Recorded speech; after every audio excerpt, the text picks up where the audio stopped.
إن الحمد لله نحمده ونستعينه ونستغفره ونعوذ بالله تعالى من شرور أنفسنا ومن سيئات أعمالنا. من يهده الله فلا مضل له ومن يضلل فلا هادي له.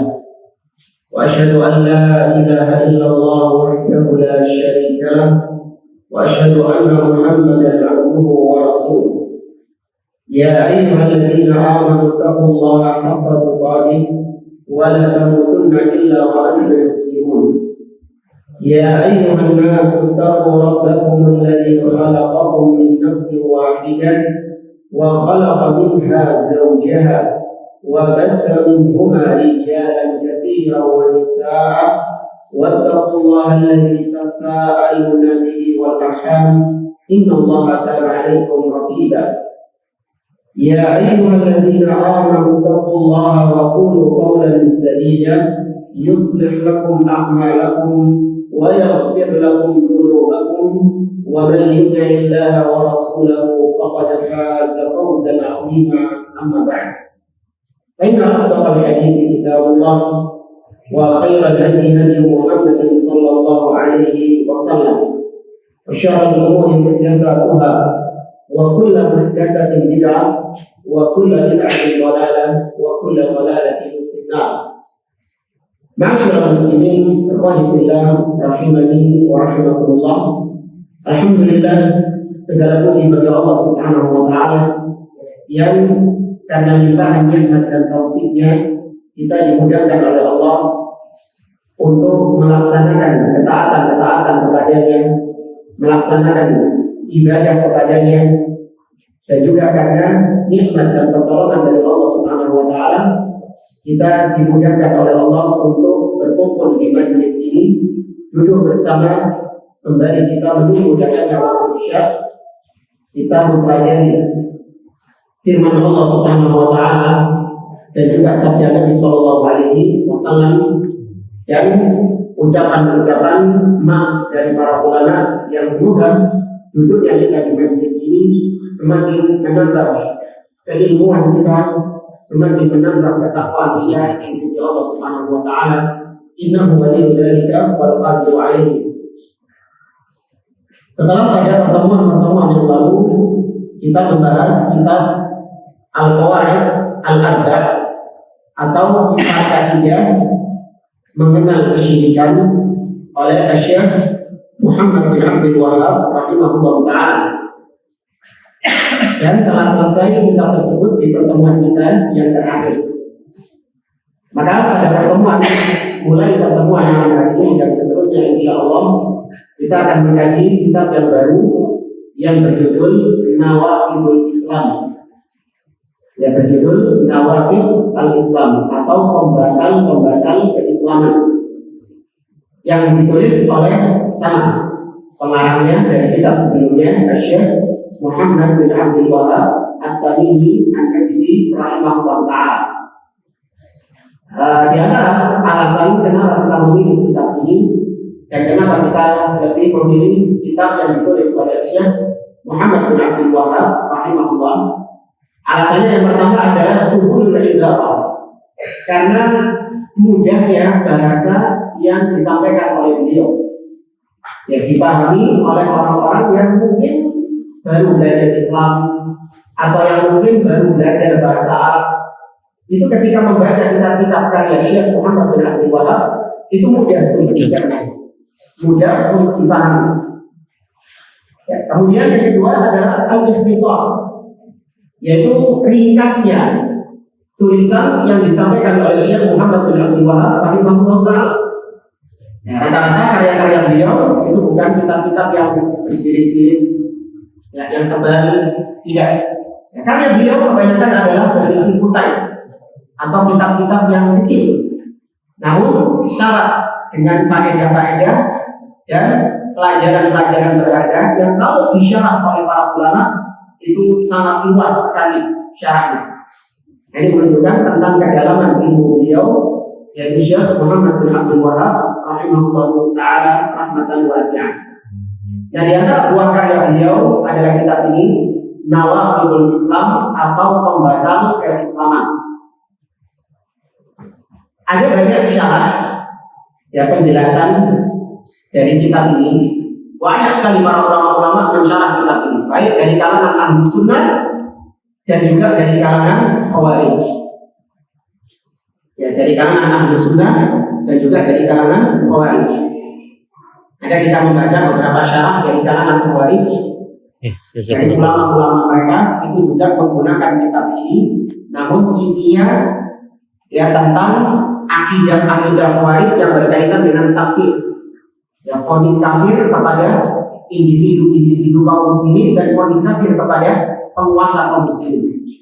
Nah, karena nanti di antara pembatal keislaman adalah berhukum dengan selain hukum Allah Subhanahu wa taala. Di sini orang-orang Khawarij bermain-main. Ya, mereka mengkafirkan penguasa-penguasa yang mereka anggap tidak berhukum dengan hukum Allah Subhanahu wa taala. Ya, makanya penting kita membaca kitab ini tapi dengan syarah penjelasan para ulama Ahlus Sunnah yang di atas pemahaman dan akidah asal, sehingga kita tidak gagal paham ketika membaca kitab Nawaqidul Islam.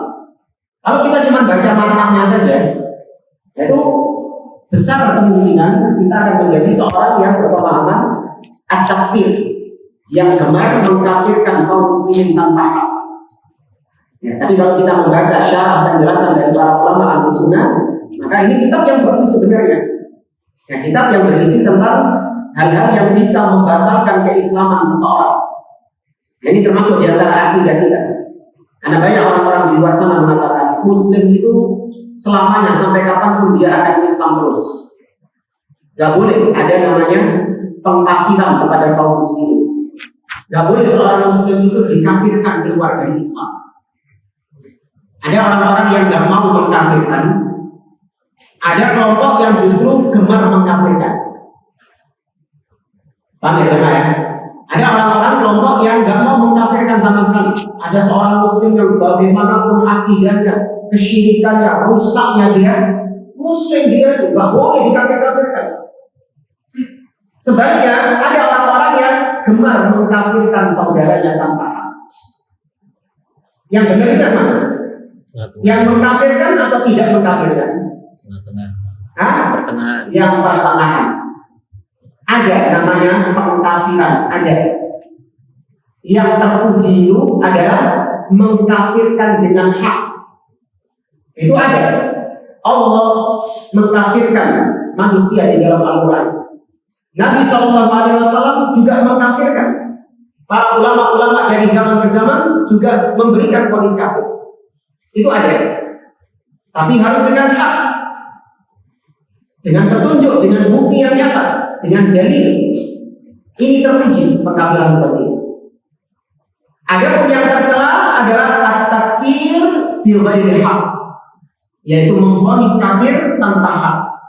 Ini yang tercela. Dan ini yang diperangi oleh Ahlus Sunnah. Maka Ahlus Sunnah dakwah salafiyah pertengahan. Ada namanya pengkafiran. Contoh misalnya Allah Azza wa Jalla berfirman dalam surat At-Taubah. Allah mengatakan qul abillahi wa ayatihi wa rasulihi kuntum tastahzi'un la ta'tadiru qad kafartum ba'da imanikum. Kata Allah, apakah dengan nama Allah, dengan ayat-ayatnya, dengan Rasulnya kalian memperolok? Ya, maka jangan kalian meminta maaf, jangan kalian mencari-cari uzur, mencari-cari alasan. Kalian telah apa? Kafir. Kalian telah kafir setelah Beriman. Setelah kalian beriman.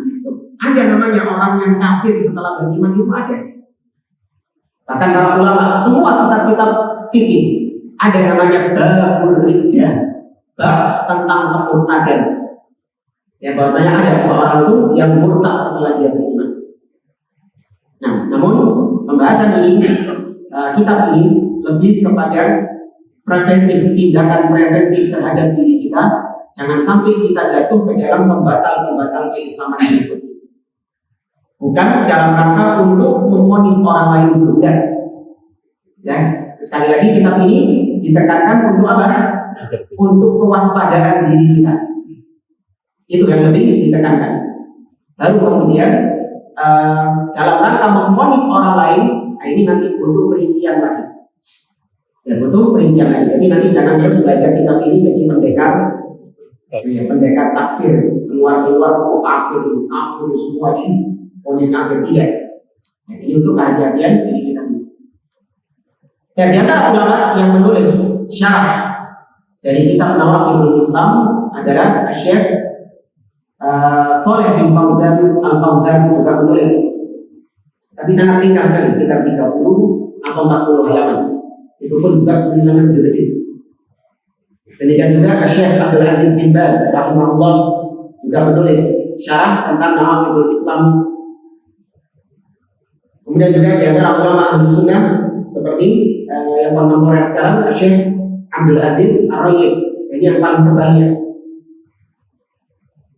Beliau menulis kitab Syarah Nawaqidul Islam. Syekh Dr. Abdul Aziz Ar-Rayis hafizahullah ta'ala. Tapi yang kita pakai ini adalah syarah dari Syekh Abdul Razzaq bin Abdul Muhsin Al-Abbad hafizahullah ta'ala. Seorang ulama Ahlus Sunnah yang sampai sekarang masih menjadi pengajar tetap di Universitas Islam Madinah dan juga di Masjid Nabawi di Madinah. Yang beberapa kali datang ke kita, Syekh Abdul Razzaq bin Abdul Muhsin Al-Abbad, putra dari seorang ulama ahli hadis senior di kota Madinah, Syekh Abdul Muhsin Al-Abbad. Baik, sebelum kita mulai, nanti mungkin pertemuan depan kita upayakan ada pertanyaannya. Dan sebelum kita mulai, di sini kita baca terlebih dahulu muqaddimah yang disampaikan oleh Syekh Abdul Razzaq bin Abdul Muhsin Al-Abbad hafizahullah ta'ala. Beliau mengatakan Bismillahirrahmanirrahim. Innal hamdalillah nahmaduhu wa nasta'inuhu wa nastaghfiruh wa natubu ilaih wa na'udzu billahi min shururi anfusina wa sayyiati a'malina. Man yahdihillahu fala mudilla lahu wa man yudlil fala hadiya lahu. Kata beliau, sesungguhnya segala puji hanya milik Allah. Kita memujinya, kita memohon pertolongan kepadanya, kita meminta ampun kepadanya, dan kita bertaubat kepadanya. Kita berlindung kepada Allah dari kejelekan-kejelekan diri kita dan dari keburukan-keburukan perbuatan kita.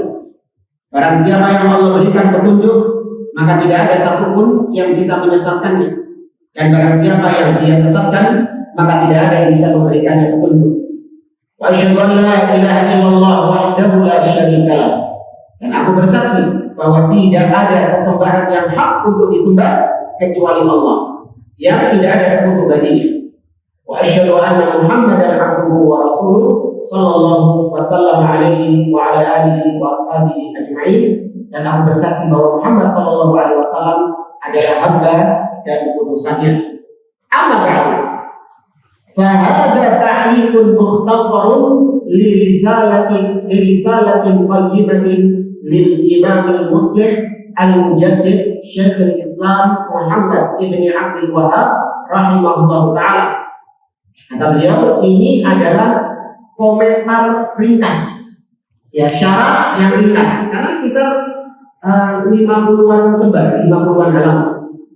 Ya, ini adalah syarah ringkas dari sebuah risalah yang sangat berharga yang ditulis oleh seorang mujaddid pembaharu agama ini, Syekhul Islam Muhammad bin Abdul Wahhab rahimahullah ta'ala. Unwanuha, judulnya Nawaqidul Islam. Ya, judulnya adalah pembatal-pembatal keislaman. Ya, nawaqid itu jamak dari naqid. Ya, artinya pembatal. Ya, ada nawaqidul wudu, pembatal-pembatal wudu. Ya, buang air kecil, buang air besar. Ya, kemudian buang angin itu disebut nawaqidul wudu, pembatal-pembatal wudu. Nah, ini nawaqidul Islam, pembatal-pembatal keislaman. Waqad katabaha nasihan muhadziran. Risalah ini ditulis oleh penulisnya Syekh Muhammad bin Abdul Wahhab dalam rangka nasihat, dalam rangka memberikan nasihat kepada kaum muslimin, memberikan ilmu kepada kaum muslimin, dan juga sebagai muhadziran, sebagai orang yang memberi peringatan. Jadi diperingatkan, wanti-wanti dengan kitab ini, awas, hati-hati.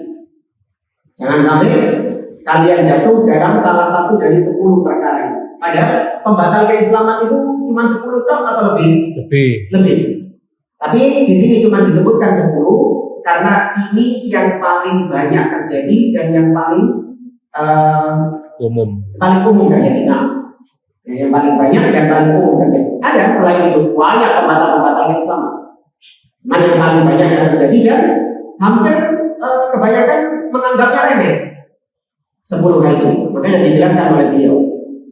Ya anna muslima kama annahu maqalib bi ma'rifatil haqqi wal huda li yuhibbahu wa yaslukahu fa innahu maqalib aidan bi ma'rifatil batil wad dhalali wal rada li yubghidahu wa yajtanibahu.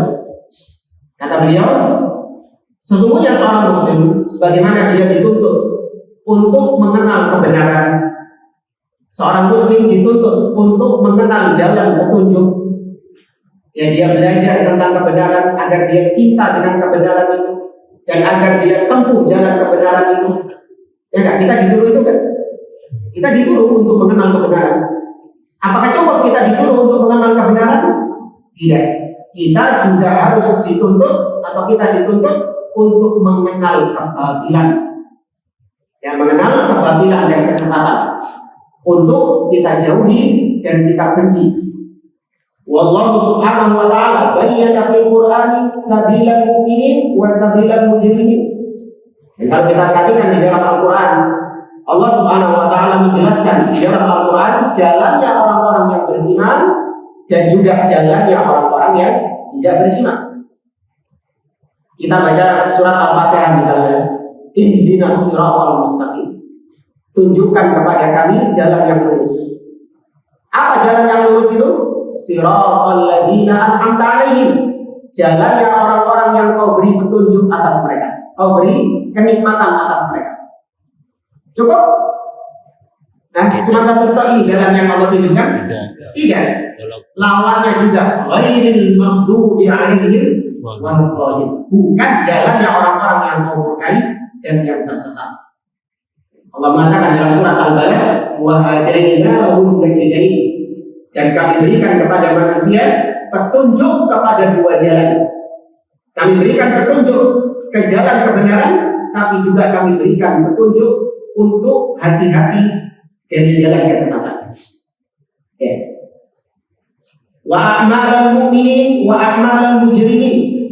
Allah juga menjelaskan perbuatan orang-orang beriman dan juga perbuatan orang-orang yang mujrimin, orang kafir, pelaku maksiat. Wa awsafa haula wa awsafa haula. Di dalam Al-Quran Allah sebutkan tentang sifat orang-orang beriman dan juga sifat-sifat orang-orang kafir. Wa aqibata haula wa aqibata haula. Allah juga jelaskan di dalam Al-Quran bagaimana kesudahan nasib yang akan didapatkan oleh orang-orang beriman dan bagaimana nasibnya orang-orang yang tidak beriman. Wa ma a'addahu lil mu'minin minat thawabil 'azim wa lil mujrimina minal 'adzabil alim. Dan Allah juga jelaskan di dalam Al-Quran apa-apa yang Allah janjikan bagi orang-orang yang beriman berupa pahala yang besar, surga yang penuh dengan kenikmatan. Semoga Allah menjadikan kita termasuk di dalamnya. Dan apa-apa yang Allah jelaskan tentang balasan bagi orang-orang yang kafir berupa siksanya yang pedih, semoga kita dijauhkan dari neraka. Walihada, oleh karena itu, fa'innal muslim kama annahu maqalib bi ma'rifatil haqq liyaslukahu fa huwa kadzalik maqalib bi ma'rifatil batil liyajtanibahu. Maka demikian, sebagaimana kita dituntut untuk belajar tentang kebenaran agar kita bisa menempuh jalan kebenaran itu, kita juga harus belajar tentang keburukan untuk kita jauhi jalan keburukan tersebut. Sama kayak orang kalau mau pergi jauh gitu. Kita ini seorang muslim mau ke surga. Nah, ke surga itu perlu rute. Map-nya lewat mana? Di Google Map nggak ada. Ya, di Google Map nggak ada. Adanya di dalam Al-Quran, di dalam Sunnah. Allah sebutkan rutenya ke surga lewat mana, bagaimana jalan ke surga. Allah jelaskan di dalam Al-Quran dan dijelaskan Nabi SAW di dalam sunnah. Maka kita pelajari itu. Kalau kita memang serius menempuh jalan menuju surga. Sebagaimana kita kalau mau pergi ke luar kota, pergi ke Jakarta misalnya, maka kita akan pelajari terlebih dahulu rutenya, mapnya. Ini kalau misalnya lewat tol, jaraknya yang ditempuh berapa, tarifnya berapa, mikir bagaimana, gak anggap mudah, mikir. Ini tarifnya berapa, kemudian bensinnya berapa, waktu yang ditempuh berapa, kemudian kalau lewat bawah bagaimana kondisinya, ya rutenya, macetnya itu di titik mana, mana yang harus dihindari, mungkin ada lokasi-lokasi yang memang di situ rawan, ya rawan kecelakaan atau rawan begal misalnya, yang diambil di mana? Sumatera ya. Lokasi-lokasi yang di apa istilahnya? Beri tanda. Ya, yang dikasih tanda di lokasi-lokasi rawan begal. Orang harus tahu, dipelajari sama supirnya tuh. Supaya apa? Supaya dihindari. Maka dia nggak boleh cuma belajar tentang jalan yang benar itu lewat mana, enggak. Dia harus tahu jalan yang berbahaya itu mana saja. Ini kalau dia memang serius menempuh jalan tersebut. Ini kan seorang muslim yang serius menuju surga, dia harus juga belajar tentang rute menuju neraka untuk dijauhi, bukan untuk dijalani, bukan. Ya untuk dijauhi. Wa man lam ya'rifil batil rubbama waqa'a fihi min haitsu la yashkur. Kata beliau, dan barang siapa yang tidak mengenal batil, tidak mengenal kebatilan, keburukan, maka bisa jadi dia akan jatuh dalam keburukan tersebut tanpa dia sadari. Wa qad jaa'a fi sahihain anna Hudzaifah ibn al-Yaman radhiyallahu anhu ya, ada sebuah hadis di dalam riwayat Imam Bukhari dan Muslim dari sahabat yang mulia Hudzaifah ibn al-Yaman, sahibus sir di Rasulullah sallallahu alaihi wasallam, yaitu seorang sahabat yang dikenal sebagai pemegang rahasia Rasul. Karena Rasul banyak membocorkan rahasia-rahasia tidak kepada semua sahabat, ya kepada Hudzaifah bin Yaman. Di antaranya adalah asmaul munafiqin, namanya orang-orang munafik. Ya, namanya orang-orang munafik yang pernah diberitahukan oleh Allah itu dibocorkan kepada Hudzaifah bin Yaman. Dan Hudzaifah tidak membocorkannya kepada yang lain karena khawatir akan terjadi pertumpahan darah, terjadi hal-hal yang tidak diinginkan. Ya, tapi Hudzaifah mengetahuinya. Nah, Hudzaifah ini pernah mengatakan, "Kana an-nasu yas'aluna Rasulullah sallallahu alaihi wasallam 'anil khair wa kuntu as'aluhu 'anil syarri makhafata ayyudrikani." Dahulu manusia mereka bertanya kepada Rasulullah sallallahu alaihi wasallam tentang kebaikan-kebaikan. Jadi para sahabat itu keumumannya mereka bertanya kepada Nabi SAW tentang hal-hal yang baik. Ya Rasulullah, bagaimana caranya masuk surga? Wahai Rasulullah, bagaimana supaya dicintai sama Allah?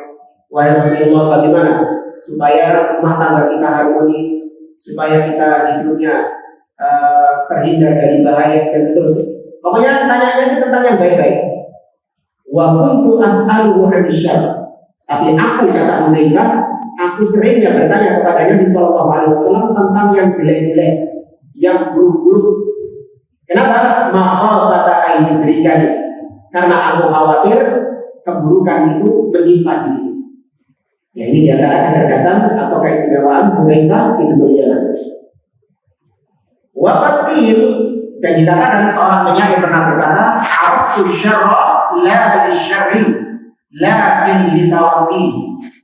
Aku mengenal keburukan bukan untuk melakukan keburukan, tapi untuk preventif, ya proteksi terhadap diriku, untuk menjaga diriku dari keburukan tersebut.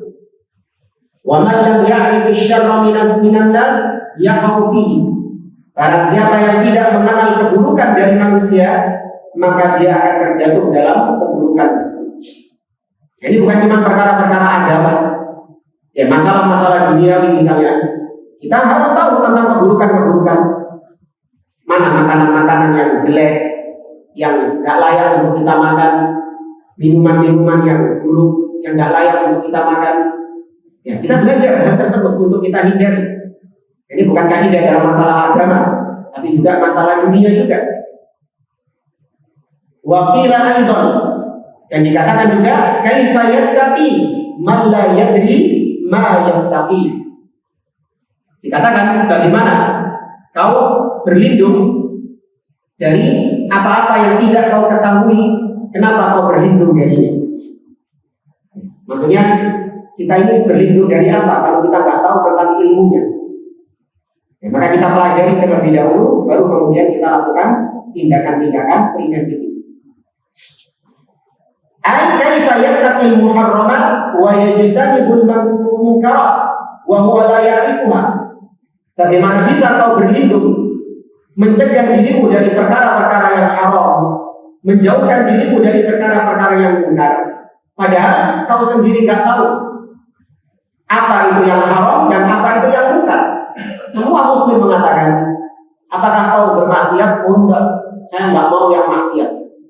Tapi merokok, ya, minum khamr. Kenapa? Karena dia nggak menganggap itu sebagai maksiat. Ya, bagaimana kau melindungi dirimu dari maksiat, sedangkan kau nggak tahu maksiat itu apa? Wala ya'rif khuturataha, dan dia nggak tahu bagaimana bahaya dari kemaksiatan tersebut.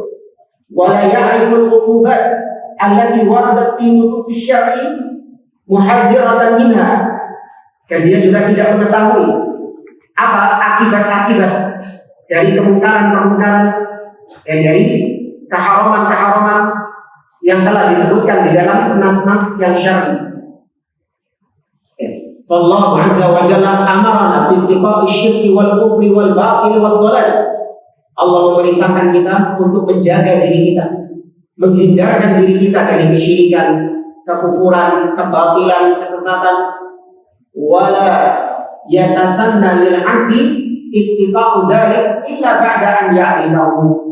Dan tidak ada yang bisa untuk mencegah dirinya dari perbuatan-perbuatan tersebut kecuali dengan dia mengetahui dan belajar apa itu kesyirikan. Allah melarang kita dari kesyirikan. Wala tusyriku bihi syai'an. Jangan kalian berbuat syirik kepada Allah. Tapi kita nggak tahu syirik itu apa. Bagaimana kita bisa menghindar dari kesyirikan kalau kita nggak tahu kesyirikan itu apa? Kayak apa contohnya perkara dunia ya? Dulu itu waktu kecil itu kita pernah dilarang untuk apa dulu ya? Padahal saya nggak ngerti itu apa. Oh ya, ini dulu waktu saya kecil. Waktu kecil itu, waktu SD itu dibilang nggak boleh, nggak boleh narkoba. Waktu SD nggak boleh narkoba. Tapi nggak dijelaskan apa narkoba itu. Sampai akhirnya kita pikir narkoba itu adalah kayak minuman atau semacam makanan gitu. Nggak dijelaskan. Sampai akhirnya kita berpikir liar narkoba itu apa. Baru kemudian setelah mungkin beberapa waktu baru dijelaskan narkoba itu bentuknya begini, efeknya itu adalah begini, masuk lewat seperti ini. Nanti bikin ini. Nah, baru kita tahu. Tapi kalau cuma dikatakan jauhkan dari narkoba, ya jangan mengkonsumsi narkoba, katakan tidak pada narkoba, tapi nggak dijelaskan narkoba ini apa. Kira-kira bisa nggak dia menjauhkan diri dari narkoba itu? Nggak bisa. Ya, maka demikian juga ketika kita mengatakan jangan berbuat syirik kepada Allah Subhanahu Wa Taala, apakah itu cukup? Nggak cukup. Harus dijelaskan apa itu bentuk-bentuk kesyirikan kepada Allah Subhanahu Wa Taala. Resikonya ketika dijelaskan bentuk-bentuk kesyirikan, ada yang ngamuk. Iya, banyak yang meradang, banyak yang marah. Ya, tapi kalau cuma dikatakan jangan berbuat syirik, tapi nggak dijelaskan kesyirikan, rukun kan? Rukun. Jangan berbuat syirik, jangan berbuat bid'ah. Kalau cuma ini toh yang disampaikan kepada kaum muslimin, tidak dirinci, tidak dijelaskan apa itu kesyirikan, apa itu kebid'ahan. Ya, maka kalau seperti itu caranya, ya ada yang bakalan tersinggung. Tapi ya demikian kaum muslimin tetap dalam kesyirikannya, tetap dalam kebid'ahannya, tetap dalam kemungkaran. Maka nggak boleh bagi seorang yang berilmu, yang memiliki kapasitas keilmuan, nggak boleh dia hanya memperingatkan kaum muslimin secara global. Ya, pokoknya yang penting kaum muslimin sudah saya peringatkan untuk tidak berbuat syirik. Cukup. Ya, nggak usah lagi perinci syirik itu apa, nanti gegeran. Ya, ini memang konsekuensinya gitu. Iya, memang konsekuensinya gitu. Sampaikan di antara bentuk kesyirikan adalah ngalap berkat di kuburan, minta-minta kepada penghuni kubur yang telah mati, manggil-manggil penghuni kubur, ya Syekh Fulan, ya Wali Fulan, ya Kiai Fulan, ya selamatkan aku, berikan aku rizki, sembuhkan penyakitku, itu syirik. Sampaikan. Waduh, apa sih ngamuk Ustaz? Ya sudah, resiko memang kayak gitu. Pikir Nabi nggak kayak gitu kan? Nabi ya bang, pikir kan? Pikir sampai diusir kok. Sampai diusir Nabi SAW. Ya, namun demikian, seorang ketika menjelaskan tentang kebatilan harus sama dia diperinci. Walihada kataba ahlul ilmi fil mukaffirat wa fi muhbiqatil amal. Oleh karenanya para ulama menulis tentang mukaffirat, hal-hal yang bisa membuat seseorang kafir, membuat seseorang keluar dari Islam, atau juga hal-hal yang bisa membuat amalan-amalan seseorang hilang, gugur. Wa katabu an-syirk, para ulama menulis menjelaskan tentang kesyirikan, diperinci sama mereka. Wa anil kufri wa anil nifaq, mereka menulis tentang kekufuran, ya tentang kemunafikan. Wa katabal ahkam, mereka juga menulis tentang ahkam, hukum-hukum. Yaqidu fiha babatir riddah, di sana mereka menulis bab tentang riddah, kemurtadan. Wa ma yartaddu bihil insan anid-din, dan perkara-perkara apa yang bisa membuat manusia murtad dari agamanya, keluar dari agamanya. Ya, maka ini dalam rangka untuk himayatu al-muslimin, dalam rangka untuk menjaga kaum muslimin dari kemurtadan. Karena kaidah yang penting jamaah, menjaga umat Islam agar mereka tidak murtad, agar mereka tidak jatuh dalam kekufuran, itu lebih didahulukan daripada memasukkan orang kafir ke dalam Islam. Jamaah, Ahlussunnah itu lebih mengedepankan bagaimana menjaga kaum muslimin dari kekufuran. Jangan sampai mereka keluar dari daerah Islam. Ini lebih disibukkan oleh Ahlussunnah daripada memasukkan orang-orang luar ke dalam Islam. Bukan berarti memasukkan orang ke dalam Islam tak penting, enggak. Ya, tapi jangan sampai berlatih supaya orang-orang kafir masuk ke dalam Islam, kita melalaikan kaum muslimin itu sendiri.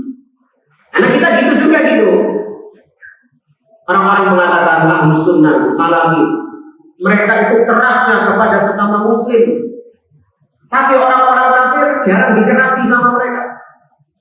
Mereka itu suka mengingkari praktek-praktek yang dilakukan oleh kaum muslimin. Ngalap berkah di kuburan dibilang syirik, tawassul di kuburan dibilang syirik. Sedangkan orang-orang kafir tidak pernah diingkari sama mereka. Dan itu kan tujuannya ya. Nah kita jawab, justru itu bentuk kecintaan kita kepada kaum muslimin. Kita lebih menjaga akidah kaum muslimin, kita lebih menjaga tauhid mereka, jangan sampai mereka jatuh dalam kekufuran. Itu yang lebih kita utamakan daripada mengislamkan orang kafir, daripada memasukkan orang kafir ke dalam Islam. Makanya kalau kita ditanya, antum lebih sering mana? Marahi anak sendiri atau marahi anak tetangga? Sendiri.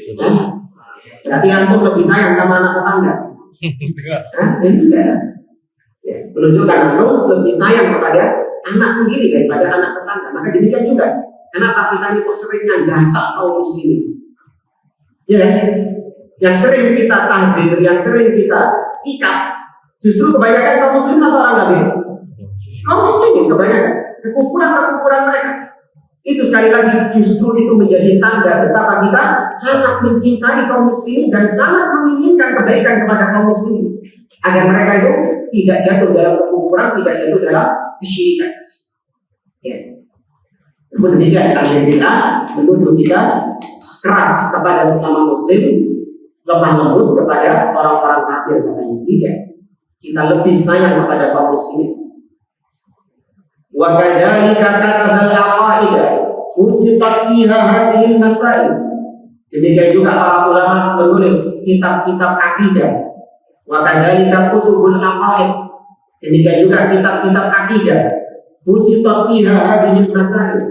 Dijelaskan di dalam kitab-kitab akidah tentang permasalahan ini, yaitu permasalahan tentang kemurtadan. Bal afrada ahlul ilmi fi hadha musannafat. Kadang-kadang sebagian ulama mengkhususkan penulisan secara khusus tentang bab ini, yaitu bab tentang pembatal keislaman. Wa kataba Syekhul Islam rahimahullah ka'adatihi fi musannafatihi wa rasailihi fima tamassu ilayhi al-hajah. Dan sebagaimana biasanya kata beliau, Syekhul Islam Syekhul Islam Muhammad bin Abdul Wahab, sebagaimana dalam tulisan-tulisan beliau yang lain, kitab Tauhid, ya Al-Usul Thalatha, ya kemudian juga kitab Al-Usul As-Sittah atau Sittatul Mawadhi' dan yang lainnya, dan juga risalah-risalah beliau yang memang berisi tentang hajat atau yang dibutuhkan oleh kaum muslimin. Di pembahasan-pembahasan Syekhul Islam Muhammad bin Abdul Wahab itu adalah pembahasan-pembahasan yang memang dibutuhkan oleh kaum muslimin. Wa kana yaktubu aidan fi hududil hajah fatati rasailuhu da'iman mukhtasaran wa wafiyan wa nafi'atan lil ghayr. Dan terkadang tulisan-tulisan beliau itu kebanyakannya mukhtasar, ringkas. Ya, tidak berjilid-jilid tebal sebagaimana kita katakan tadi. Namun sangat banyak manfaat yang didapatkan di dalamnya. Faqad nafa Allah subhanahu wa ta'ala biha naf'an 'aziman. Allah memberikan banyak manfaat di dalam kitab-kitab Syekh Muhammad bin Abdul Wahab. Sangat banyak sekali manfaat yang didapatkan oleh seseorang ketika membacanya. Wa hadhihi risalah al-musamma bi nawaqidil Islam. Nah, sedangkan risalah yang akan kita bahas ini yang disebut dengan nawaqidul Islam, kata rahimahullah fi safhataini taqriban. Ditulis oleh beliau cuma 2 lembar halaman. Ya, cuma 2 lembar. Bahkan kalau mau dijadikan 1 lembar bisa. Tak cili nomornya. Dikecilin hurufnya. 1 lembar saja bisa. Lakinnaha hawat ala ma'ani 'azimah fi hadzal bab.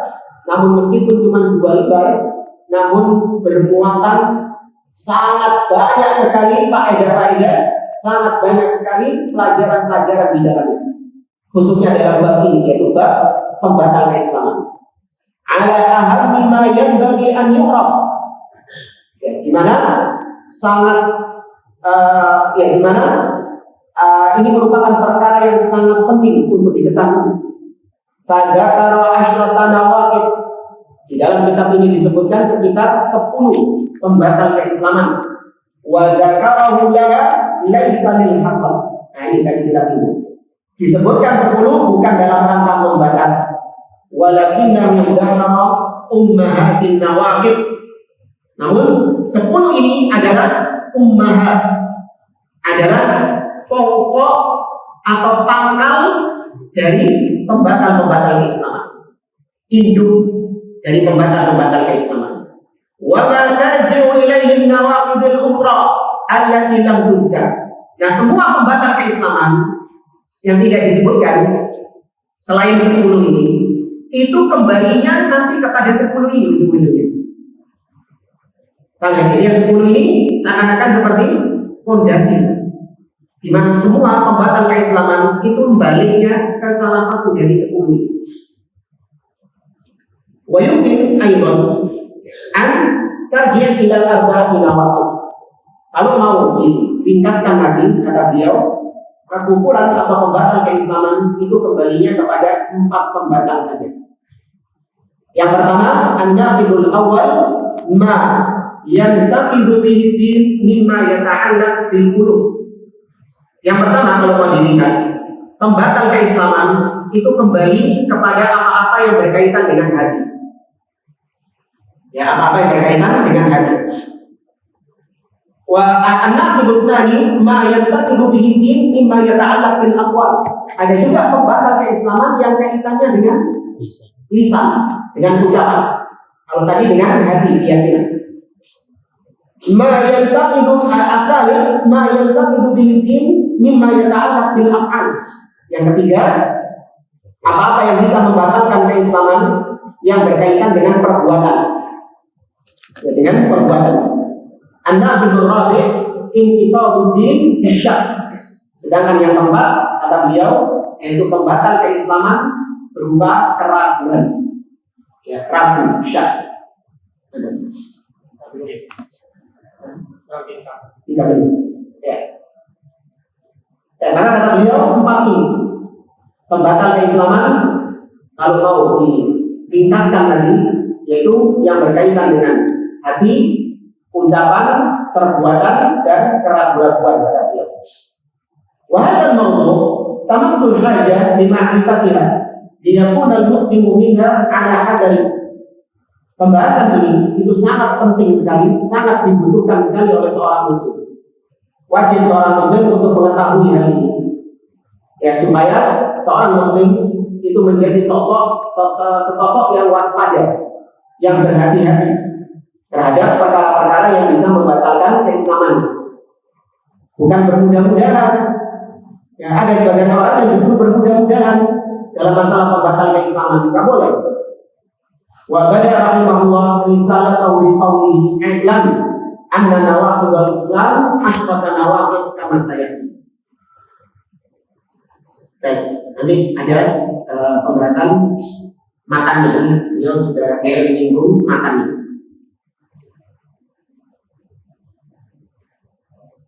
Dan mukadimahnya masih panjang. Mungkin insya Allah kita lanjutkan pada pertemuan yang akan datang. Dan tinggal kurang 1 menit lagi. Insya Allah kita lanjutkan pada pertemuan yang akan datang. Insya Allah pada pertemuan berikutnya kita upayakan pengadaan bukunya. Dan kita akhiri subhanallahumma wa bihamdihi asyhadu an la ilaha illa anta astaghfiruka wa atubu ilaik. Assalamualaikum warahmatullahi wabarakatuh.